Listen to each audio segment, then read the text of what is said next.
Hey guys. All right. So we are sitting down with Mr. George St. Thomas Nelson. I feel like, wait, yes. Got it right. Yes. There's a lot of names. There's a lot of names. I want to talk about the names first. Like, I want to understand the names, and then we'll really properly introduce you to everyone. But those are powerful names. I feel like they're powerful. When I read it, I'm like, yo, who is this guy? You gotta stop. You gotta stop. All right, Miss NickiiJean, first off, thank you for having me. Stop. Thank you. So the names. So fun fact, I hated my name growing up. Okay. I grew up in Denver, Colorado. Okay. In the hood. Okay. What black guy do you name George? Like there's no George in the hood. I don't even know. To be honest, I'm not gonna lie to you. What? I know some Georges and they're all black. They're all black. Word. Okay. So I didn't know that. So for me, it's like I didn't know any Georges. Okay. And then St. Thomas Nelson. I didn't know about my name for real until I was 18 years old. Okay. Because I met my auntie. Okay. And my dad passed away when I was a child. Okay. When I was a baby. Okay. And he named me. My father named me. Okay. And my name, actually, the St. Thomas, comes from his brother. His name was Thomas. Thomas was a genius, and it was my dad's favorite brother. And Thomas spoke like 7 languages, Mandarin, how did he fluently. In the 70s, growing up, he was like this cool ass. Like, can I cuss? I'm sorry. Yes, you're fine. I'm sorry. Be you. Cool afro, and like Thomas, like he was cool, and he was killed by the police in actually San Francisco, unfortunately. And that was my brother's, like my father's favorite brother. Okay. Excuse me. And he felt like he died a saint. So St. Thomas, George St. Thomas Nelson. That's what it comes from. So okay. How's that make you feel? Regal as fuck. Right? Like when I learned about the name, it was more so it's like, wow, like there's power in your name. And then it made me start to dissect my name and names more. So whenever I talk to somebody, I ask them like, do you know what your name means? Oh, right? Because now, because George means a farmer, a cultivator. Never would have known that. And then my name and my life makes sense, right? Because I try to live my life cultivating other people, planting seeds and watering them, watching them grow. We love that. Right? And that's I just embody my name, and like people tend to embody their name naturally. So it's kind of cool how it worked out. This is really why I asked that question, because now that makes a lot of sense. Yeah. I mean, we're gonna unfold, who you are and your character and all the things, but that makes a lot of sense now, actually. Yeah. Okay, so let's start from the beginning. Denver, Colorado. What is Park Denver Hill. like? I've never been there. Hill. Shout out to Park Hill. Park Hill. Park Hill. I ain't gonna throw no gang signs, but you know what? We can do it. You know what I'm saying? I'm wearing blue, but Is it colors? Is it colors? Okay. It's same. I'm not even there. I'm not a gang member. Same. We're not. But we know where we come from. And we appreciate where we come from. So Park Hill was like born and raised. Yeah. Chauncey Billups, Chauncey Billups, NBA player. Yes. He's actually the coach of the Trailblazers right now. Okay. King of Park Hill. Hello. From Park Hill. So Park Hill is a name that's been out there, but a lot of great names came from Park Hill. Okay. I think Don Cheadle went to East High School. So Denver's like low key, like there's a lot of greatness. 5 points. 5 points. 5 points. We'll take it. All the great jazz musicians, would go to the 5 points and play in the 50s and the 60s. Yeah. So it's so much beauty in 5 points and in Denver. You would never know. Ella Fitzgerald would sing, down there. I never people. You got this rich history, right? But you got to take your time to understand. Yeah. Big when time. People think of Denver, they think of like, what's that, bro? I just be thinking of snow and it's not. It's more. It's so much more. It's so much more. Okay. So Denver, Park Hill. That's where I grew up. Okay. And So how did you end up in LA? And how long have you been in LA? I've been in LA for 5 years. Oh, okay. Going on 5 years actually this month. Okay. Yeah. 5-year anniversary. Coming up, 5-year anniversary coming up, and it was. I wanted to do something different. I spent but LA's there's so many places on the map, and you chose LA. I chose LA. How did that happen? To be honest, I'm not gonna be. I ain't gonna hold you. I was in a relationship at the time. Oh, you was in love. I was in love. Love is a real thing. Love is a real thing. And I think it's important. And it guides you. But I think love like I think you meet people purposefully, and there's Okay. and there's a reason you meet people, right? Okay. And like if you even though you may not stay with them forever, y'all have like affected each other's lives in a way that will For help sure. y'all grow. For That's sure. what you want to like. The hope is that you meet somebody and y'all grow together, 100%. right? And spend your life together. Yeah. Maybe right. Yeah. So, moved here, relationship, wide-eyed, moved to LA. I had spent many years, like over a decade, working with youth development. Okay. That's my passion. It's my purpose. Yeah. What I love to do. Yeah. But I was like, I had students dying, getting locked up, like in Denver, and yes, it's crazy. Wait, rewind, guys. So let me just rewind really quick. Stylist and educator. That's why he's talking about like students and education, because there's a wide spectrum in regards to his career. So, disclaimer. Okay, and we're back. So, okay, okay. So you started. What did you start? What your career in Denver? Is it styling or education? So I started my career in Denver in education. Okay. It was just like people naturally gravitate towards me. Okay. And like it was you're pretty cool. Thank you. The vibes. Thank you. The vibes from head to toe. I'm gonna ask a few questions like, yo, where you get that necklace from? One of my youth made this. I try to support their business. It's just like supporting a business, right? So it's all about like everything is intention. But I try to like live my life fluid through my passion and purpose. Okay. For real. So you know what your passion and purpose is? Yeah. What's your passion and purpose? To change the world. Oh. Yeah. I'm here for that. I change the world through youth, through storytelling. Okay. My passion is the youth development. My passion is fashion. And that's how we got into But how did you get to LA? Okay. Oh, there we go. Okay, I get sidetracked. Guys, I'm so sidetracked. I get so sidetracked. Same. I'm like hopping over. Yes. We're going to talk about two things, right? We're talking about him being a stylist and an educator. So, but I want to know, like, how did you creative background. Okay, that's a creative mind. I'll be over boom, boom, boom, boom. I'll same. I'm right here with you. Don't worry. All right, forgive me. All right. So I was in a relationship. The relationship, she got a modeling contract. I'm like, she got scared. Cold feet. Like, I don't want to come here. And I'm like, man, we could come.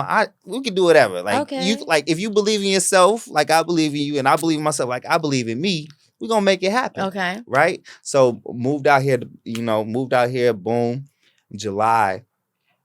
And I was like trying to figure out, I was trying to get a job. Like I knew I wanted to get into fashion. Okay. I knew I love fashion because prior to that, prior to this relationship, I had planned to each summer go to a different country. So the summers before that, I went to London and Paris for the first time. Me from Park Hill going to London and Paris was just crazy. And that's crazy. That's crazy alone. I know. So then the next summer I went to Japan. So like Tokyo and all this. So that's amazing. Yeah. So on behalf of your own, like I just me, to go. just because I wanted to go. Yo, shout out to your parents. Wait, what are your parents' names? Because we need to give a shout out. My mom. Mom's Kathy name Nelson. is Kathy Nelson. Shout out to you, Kathy Nelson. Kathy, you raised a real one. Amazing. Like, look at what you produced. Sorry, because that's crazy. Because that's a lot, right? Yeah, like I feel like that's like not. Yeah. So like, I'm just wide-eyed. I believe I could do anything I want to do. Yeah, I love that. I truly believe that. Same. But I just got to make up my mind, and then I make my mind, and I do it. But I want to do everything, so that's why I get like I'm gonna do this and do stylist. Yeah. But so moved out here in July, and it's like, damn, I'm trying to find a job, so I'm going out like often because people always say it's not what you know, it's who you know. Right? True story. I know I can go into a room and meet anybody that I want to, but I'm trying to be more intentional about the fashion path. But like, where did fashion come from? Right, it's in me. I always say, Mom, Dad, who? Because this giving like what? It is. Because you can't just do this. You can't do this. So like, it starts fundamentally. I think so. So growing up, I had a cousin, and thank God he lived next door. Hey cousin, we love you. Hey cousin, shout out to cousin. Hey cousin. Okay, what's cousin's name? Next door, Mike. Mike. Shout out to Mike. I say Mike. Okay. And like he was like. He's the coldest person in the world. Okay. He's in a wheelchair. Okay. And he kept everything pristine. Oh. Okay. He was a hustler. He never let his like disability stop him in any way. Yeah. And like and he gave me those fundamentals. So like I was going to a private school where you taught me education, but I was also getting street principles. Oh, so it gave me like street principles, and I got education principles, and like that was like shaped me, and it was like very fundamental. Sorry for like my growth. Okay. Yeah. So Mike, so I get my fashion inspiration from him. You'll walk in and you have like a closet full of shoes, and on the other side it's like, there go the guns. Don't fuck with me. We love it here. I'm just playing. Like, should I wear these with this Uzi? Or these. Wait, what movie is that? Don't be a menace. Yes. Nah, just do you want these? Or these. I just go with these. Exactly. Okay. That makes a little more sense. Okay. So, that's where fashion was introduced to you. And we'll get into that, but like, but I want to know, like, Denver to LA. Denver. So, like I said, I just always been interested with fashion, and like, so this thing's about clothes, right? Okay. There's a study called enclothed cognition. Okay. And enclothed cognition states whatever you wear tends to have an effect on like your decision making. Okay. On people's perception, on how you move. So when you put on that dress, you was like, you was looking at your curves, you was feeling good, right? Yeah. It's like, damn, I'm her. Yes, right? And that's clothes you became. And that's NickiiJean. Yes. I'm here. Yeah. And you're going to celebrate me as such. You're going to walk in here, right? And that's what clothes have the power to do. So enclothed cognition states that clothes have a power to dictate like how people see you, how you move, how you see yourself, and perception. So yes, clothes are a powerful tool. I use clothes as a tool. So that's why. So like when that makes sense though. I can tell. It's a tool. I can tell. Yeah. We've done research, guys. You guys know we do research. We always do research. And you, in your research conversation, you mentioned conceited ego. Did I say that correctly? Yeah, conceited ego. You did say that correctly. Conceited ego. So they're a fashion conglomerate back in Denver, Colorado. Denver, okay. Yep. Black fashion creatives, like black creatives, and they really like they put me on because that was at the time where everybody talks about finding your village. We got to find our village, right? That's a thing, right? And like I'm in education, working with youth, but I'm also like I want to get into fashion. Like who can I find that looks like me? Yeah, that's not like that actually cares about their appearance. And just so happens John and Kiana and Jessica, they are all like they're just like this fashion conglomerate that was like. They're doing fashion shows and like bringing flavor to Denver because Denver needs a little more flavor, and we're working on it, and we're getting there. There's a lot going on. There's a lot going on there. There's a lot going. Josh, like McCoby, like that's amazing creatives, black creatives. Coming out of Denver, so like there's no doubt, like for sure. But we're here, yes, for sure. yes. But so we started throwing. They opened a store. Okay. And from that store, they became Lawrence and Larimer. And Lawrence and Larimer, it was the two first streets in Denver, Colorado. Okay. And then they created their flagship store, Lawrence and Larimer. So it's like two black creatives, a husband and wife that like just created something that's gonna last forever, and it was just inspirational for me. Okay. So, I think I'm having hard because I know that you're a stylist, and I also know that you're an educator, and I'm trying to understand like your introduction to styling versus like education. Where did both like come from? Oh man, I always say like with fashion, I always say it's in me, not on me. Okay. Like when I put it on, like this is just how I feel. Clearly, yes, this is how I feel inside all the time. I feel good. Yeah. And I want to feel good. We strive to feel good. But so when I was working in the schools, like I have experienced K through 12. But how did you get into the schools? Like what? You know what I mean? Because I see a stylist, but like where does I understand. Trust me, I understand. Piece. I know. But like the first introduction, like where does this come from? I just connecting with people. So you connected with the right person. I just connect. Like, I was 17, 18. I was looking for my first job. Okay. I was looking for my very first job. Okay. And my first job was at a school on the east side in Denver, like in the 5 Points area. So you started in the school system in Denver. Mm-hmm. Yeah. Cool. Started working in the school system in Denver. Cool. 5 Points Cole Arts and Science. Yeah. And Cole Arts and Science, cool school. And I was on the after school program. I was the rec coordinator. Okay. So I did all the recreation activities. And every time I get there, the kids be excited. Oh, Mr. George, you're here. We about to play some games. Oh, no, shit. You seem like a cool, I want to go to the after school program. I'm like, shit, I want to have fun. I want to play. I want to throw the football and play quarterback. That's fun. That's fun. I'm 17, 18 years old. I get to drive kids around, to different field trips. They get to explore. I'm getting to explore. Yeah. We going to snowboard. I get to snowboard. Yes. So it's all reciprocal. Yeah. We all get to enjoy things and share these experiences together. And I think going on these adventures and piquing students' curiosities is what leads to true change. Okay. Right. So I see that. I see that. So I'm going on these field trips and I'm starting to damn, I'm enthralled. They enjoy that. I made their day. And these kids is going back home to where we went back home to situations. To us, to our scenarios. I grew up 5 siblings.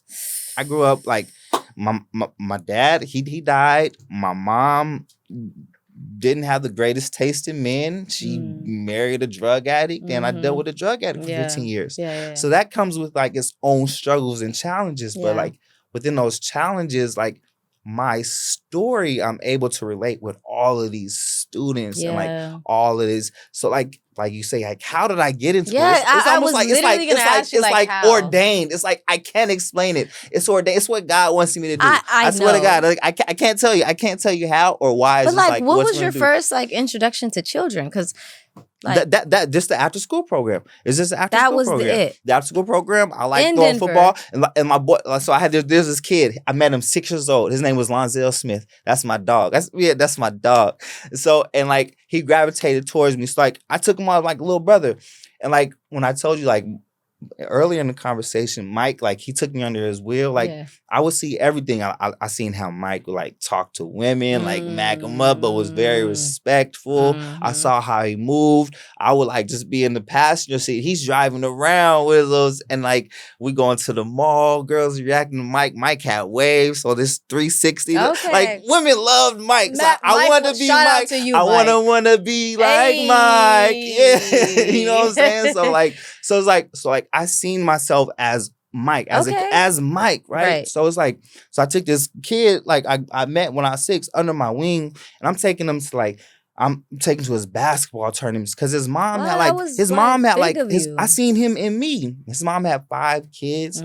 She's trying her best. So I'm saying if I can alleviate, some of her time and shape this kid's life, I'm gonna do that. So he'd be with me. I'd be at his games. Nice. I take him to his tournaments. Look at you. So for me, it was just I'm just paying my debt to the world. What's up with Mike? Oh, he's still around. That's my dog. Mike around. He's still in Denver? Yeah, he's still in Denver. He's doing great. He's doing great. He's doing great. And he still got his hairline.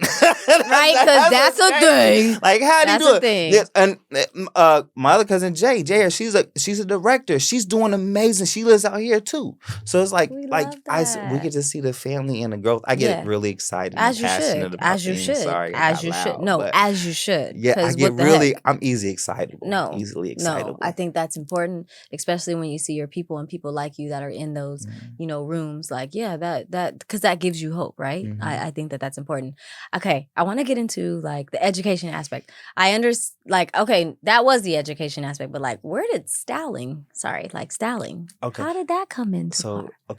So with the conceited ego, we're gonna go forward now. I love how we keep going back and forth. Because I feel that's how it goes. It relates to my book. That's why I said the adventures of Kimberly and Khalil. It's so important to go back in time to reflect on where you're at, so you know where you're going, right? So I love that we keep going back and forth. I feel that's where we're gonna go. We need to pick that jewel up real quick and put that in our pockets. Hey guys. Go back in time. To know where we're going. And we're going. And we're going. But so question. I'm sorry, I got sidetracked. So I just want to know, so we I feel like you've kind of touched on education, and I feel like we can get there, and we're gonna get there when it comes to the adventures of Kimberly and Khalil. But you're both. You are a stylist and an educator. Yes. So where does the styling aspect come from? So the styling, I just, like I said, I love fashion. I love aesthetic. It's like I love shapes. I love colors. And so I didn't want to go the traditional route. I'm anti everything. I'm a rebel at heart. Okay. My grandfather was this white man in Mobile, Alabama, and he had a racist family. He's Scandinavian. I don't claim what. Okay. He's Scandinavian. Okay. And his family didn't like black people, and he said, "I'm gonna disown my family, and I'm gonna marry this black woman." And they went on to have like 7, 8, 9 children, and that's where I come from. And then my family, even deeper than that, on my grandmother's side, we're the last slave ship from the Clotilda. You know, the Clotilda was the last slave ship to dock in America. So it's crazy. So I'm a rebel, all like through and through. Yeah. Loads so of through history. and through. I'm like so anti. So I'm like, I don't want anything I'm not gonna do it how people say we should do it. And you don't have to. And I don't think there's anything wrong with that. Okay, so stylist, educator, introduce us to the adventures of Kimberly Khalil. What made you write this book? You're doing great in your career as a stylist. You're working with like celebrities and all the things. You're on shows. You're doing all these things, and then you also are, an educator. But like, what made you like, put a book out? So, an activities book, right? So we're doing the fashion shows, styling. I moved out to LA and I'm styling. Styling was great. The pandemic came along, and the pandemic gave us the opportunity to sit down and reflect. Okay. And see what we're going to do next. And for me, it's like, what do I want to do next? Do I want to keep styling, or do I want to go back to my original passion, which was youth development, seeing people grow? And I'm like, why can't I do the same thing? Why can't I do both? Why can't I combine both, right? Yeah. So I'm like, I'm racking my brain. How can I do that? So I just wanted to create an ode to Black youth around the world and write a poem, The Power in Your Black. And I wrote a poem, The Power in Your Black, but I was like, that's cool. That's going to be a moment, but that's just not enough. Yeah. That's not enough. Yeah. And I was like, I have to do something else. What can I do? So then like I'm racking my brain, and then I had this book from college, and I just started writing a story, and I came up with Kimberly. Kimberly is my little sister's name. Hey, sis. Hey, sis, Kimberly. Hey. Straight hustler. How does she feel about that? I don't think she knows it's her name. I don't even think she knows how dope her brother really is. I mean, because you're pretty dope. Yeah. Thank you. But she knows that it's her name. She knows that it's her name. She knows that it's her name. And like, she was going through a very difficult time. When you wrote this book? When I wrote this book. The activities book. Activity book. And I was let like. me just so it's all about like different activities. So the book, it started out as a novel. I started writing a novel from the poem. Yeah. And it's about these teens that go back in time to learn about Black history. Because Black history is so potent. Yeah. And we have contributed so many things in this world, and we don't get that we don't get that acknowledgement and the recognition that we should. And I think if those stories are told, then there'd be a lot more kids in the hood, South Central, that know understanding. What they You're right. You know what they come. Remember, I told you earlier, you got to go back to understand where you're going. You're right. Tell and them they give us stories. The same little stories. Like I don't know who Fire Moss is. Pierre Moss. Pierre Moss. Sorry, Pierre Moss. Oh my God! Did I just like randomly turn to that page and that was like God doing a thing? Yeah, I don't you know. got to know about Pierre Moss. I didn't even know Kirby that John was. Raymond. He's amazing. Yo, he's dope. Like Pierre Moss, what they stand for. Like I'll tell you about the book. I get excited. Sorry, I'm getting excited. We're getting excited because you're flipping and I know. Okay, you got to keep me on check. I get distracted. I said fire. It's the fire for me when Pierre it's Moss. Gosh, Josh. So the Adventures of Kimberly and Khalil. Okay. What I did with that, I started writing the novel. The novel we're supposed to take. So they go back in time to learn about Black history. Right. And as I'm writing the novel, I'm like, I really got to get this out because students need to know, like, there is power in their Black. And all of these things are going on and they're learning from online. So I'm like, all right, I'm going to make an activity book. And in this activity book, because I'm a stylist, cool. I created these characters based off the novel I'm still writing. Yeah. But then I highlight 9 different inventors, innovators, and designers of the past and the present. Wearing So Gucci. so everybody that I styled in there is also dressed in Black designers. So I'll highlight Frederick McKinley Jones, and he's dressed by Dapper Dan. Yeah. So then I'll tell you the story about Dapper Dan. Dapper Dan, right? If it wasn't, he's the they bite off Dapper Dan. I mean, he's the best. He's the best. That's what I'm saying. So I really get to go in depth with like not only who these Black creatives are, but their contributions to the world. Yeah. And it's like, as Black men, as Black women, we looked at as like, oh, entertainers, or like, what's the real contribution? You better know it. But we're a currency. We're a currency to this entire thing we call the world. I'm not going to say America. I'm talking about the world. You got Russia. In Russia, they trying to do hip hop. In China, hip hop, you got K-pop. It's like our influence is wide, and like I think you have to understand that there's contributions that we always just wanted to do good. We always wanted to make positive contributions. So appreciate us as such, and recognize and respect us as such. So give us Black women, Black men the same opportunity as you give, X, Y, and Z, because we deserve it. And you're literally giving us a list of people that I'm pretty sure that the parents that purchase this for their children are like, oh, I literally just said the man's name wrong, right? Had no idea. But like, I think that this is not just a lesson for children, but it's really a lesson for adults as well. And like Black history, I think that, Black history, there's like the same list, and we are grateful for those people that we acknowledge, in our educational aspect and when we're educating. But there's way more to that, and that's what you did in the adventures of Kimberly and Khalil. So we know that Kimberly is your sister. Khalil, where did we get this? It just sounded dope. Khalil just sounded dope. Khalil. And look at him. Khalil looked dope. And we know there's a little Black boy named Khalil out there. So what's up? Right. So like how I created a character, and I was like, how was I explaining the character? He sounds like a Khalil. Okay. Like he's a smart ass. He's gonna challenge you. Yeah. He's like that rebel. He knows his history. His dad's an inventor. His mom's a lawyer. Yeah. It's like Khalil just sounds like somebody that's like, Yeah. Okay, amazing. So speaking of the book, we broke down the book, Kimberly and Khalil. Now, I heard the grapevine that you build curriculum for like after school programs, or like kind of just talk me through that aspect of like your career. Yeah, so with the book, I felt like the book just wasn't enough. So we had the poem, right?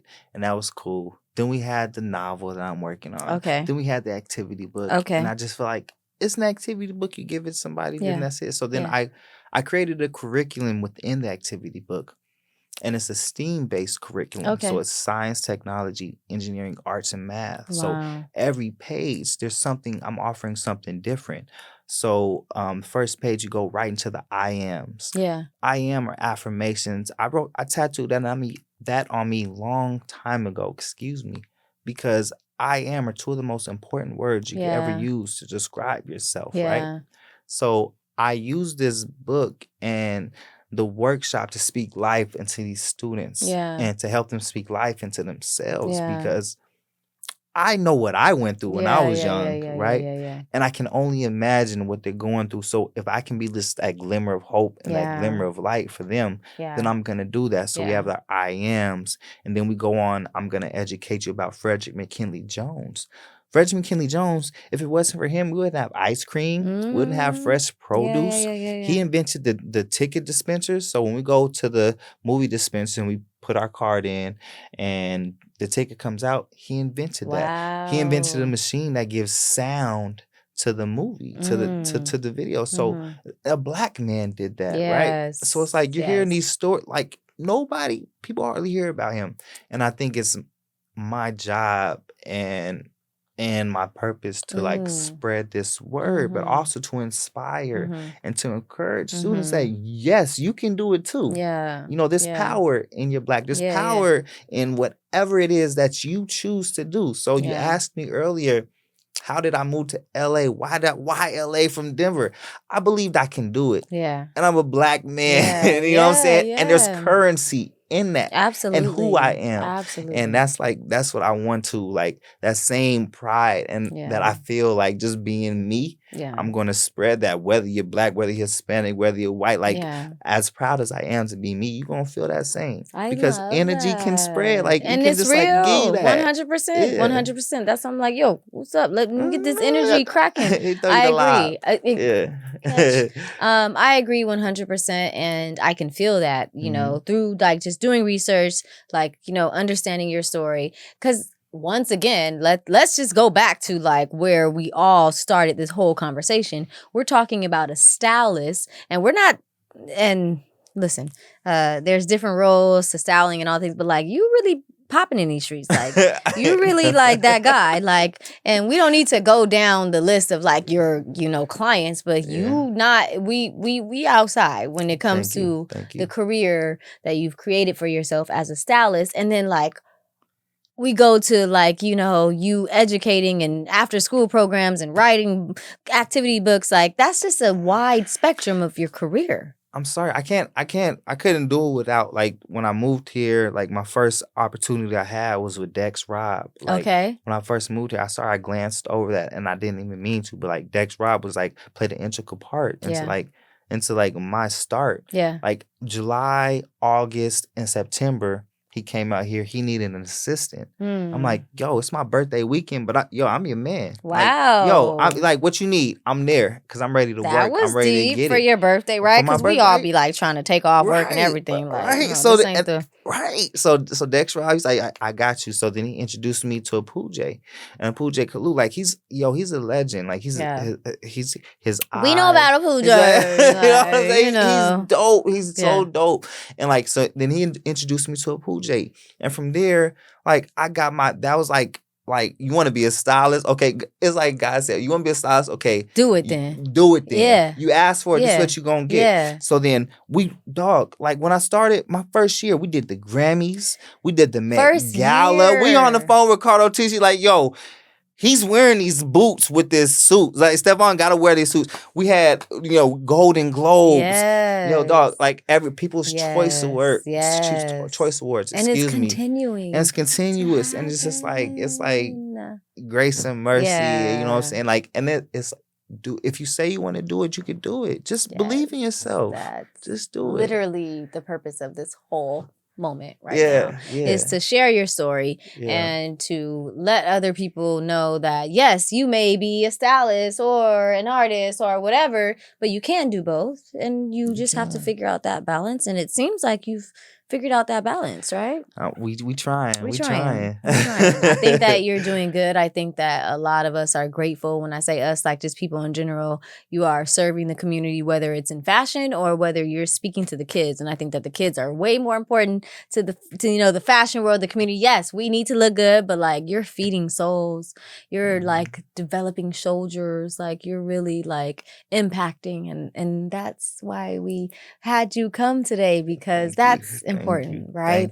Thank you. You're literally creating a legacy for yourself, whether you want to believe it or not. So thank you. That's why you know we have you here, Miss NickiiJean. Damn, you so good with your words. How you just do that? You may feel all type of ways inside. No, it's you. I feel all you good. Did the work. I feel good. How you do that? Say that again. Like how you do one more time. Did anybody record that? This is recorded. They better have. I will hope so. I will hope so. Okay. But honestly, I like how you said that. Thank you. Honestly, thank you for real. No, thank you for real. Like I appreciate that. Yeah. Thank you. It's giving. He's walking in his purpose. He's walking. It's giving. It's giving. I like that. And I love that. And I love that. You know, for me, I'm an educator. Mm-hmm. You know that. Yes, I am in the industry as well. But like, really? I'm all about the education as well. And so I love that you said, "Let me because you could have chose anything else. There could be any." There's so many things that we can do, and you chose to educate the community and uplift and build these children, you know, to develop into, you know, humans like you. And if it wasn't for somebody doing the same for you, then you would know how to pass that on, right? So we appreciate that. We're grateful. Okay, let everyone know, how can we find you? Like what's next for you? What's next? So there's a few things next. I'm going to finish this novel. Yes. I have to finish the novel. Yes. That's number one, because I wanted to turn into an animated series.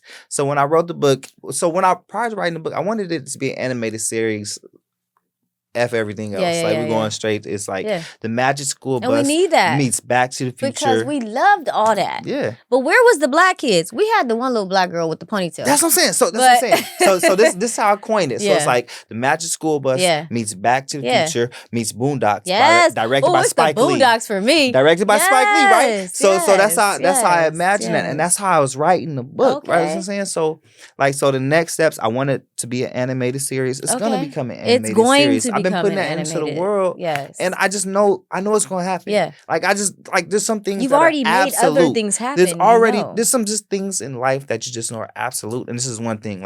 I'm here to change the world, and that's what I'm doing, right? Yes. So the animated series of Volume 2's coming out. Where soon. It's a whole different. This is like Volume 1. That's Volume 1. You see it eventually comes Volume 1, activity books. Yes. It won't be affirmations. I already have that. So we'll be talking about Carl Kanai. We'll be talking about because now we're inputting the fashion aspect. I got excited. I'm saying too much. I can't tell you everybody. It's but okay, though. So it's styled. The next edition's coming out very soon. Awesome. So yes. We love that. Oh, we need this. I think that it's important. Yes. I don't recall ever coming across anything like this as a child or maybe an adult. But as a child, I don't really recall coming across anything of this. So this gives us hope. This lets us know we need to see modeled behavior. You know what I mean? And this is modeled behavior right there. So we appreciate that. There's power in our black. As we bring it back. I gotta say, as we bring it back, there's power. Swear. You know and that's real. And that's really real. And I agree with you 100%. 100%. Because I experienced that power in my black. I can only speak on myself. But I talk know. Your shit. Okay, guys, we're wrapping it up. It was great. Thank you so much for sharing your story. I think it's important. People need to hear this. I think that I promise you at least bless one person. And that's all we wanted. For you to bless one person, whether they're into styling, whether they're into writing, creating, being an advocate for their community in the education field. I think that you've done the job that God wanted you to do today, as he continues to do that within you. So thank you so much. I appreciate you sharing your story. Thank you so much. Thank you so much, NickiiJean. I tell you, so I told you earlier, I like to reflect. So hopefully I get to come back to the NickiiJean show. Yes. You talk about hopefully I'm doing what God asked me. I tell you about the story of my first words were hallelujah. Let me find Talk out. about doing what God told you. God, yes. Hallelujah. Yes. Okay, sorry, because I'll start acting a fool. Hallelujah. Hallelujah. Okay, Hallelujah. I'm not doing this with you. But yes, that's really what all of this is about. We're not looking for I don't know what we're looking for, actually. I can't tell you what we're looking for, but I know that, sharing stories are important. And, I think that modeled behavior coming from a therapy aspect, yes, I live and breathe applied behavior analysis. And I think that is exactly what you're modeling what it looks like. And if you don't model it, then how do we know it's real? How do I know? Let me find out. Yo, that's another jewel. All these jewels. I'm just saying. Illustrious. The illustrious NickiiJean. Damn. You doing it. Just a little. Jesus be doing the things. I love this. But thank you. Yeah. Thank you for sharing. Guys, that's it. I'm so sorry that's it. And as he said, we're going to bring him back because we want to follow his story. You guys know what's up. We just had an amazing conversation. If you are a creative or if you are looking to submit as a creative, Mesh CLC TV is where you know where to find us. Submit. We're waiting for you.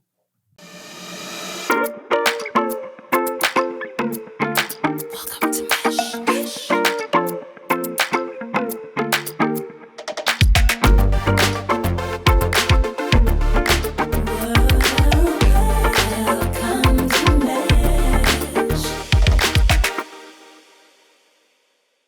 Mesh Talk is created and produced by The Mesh Collective.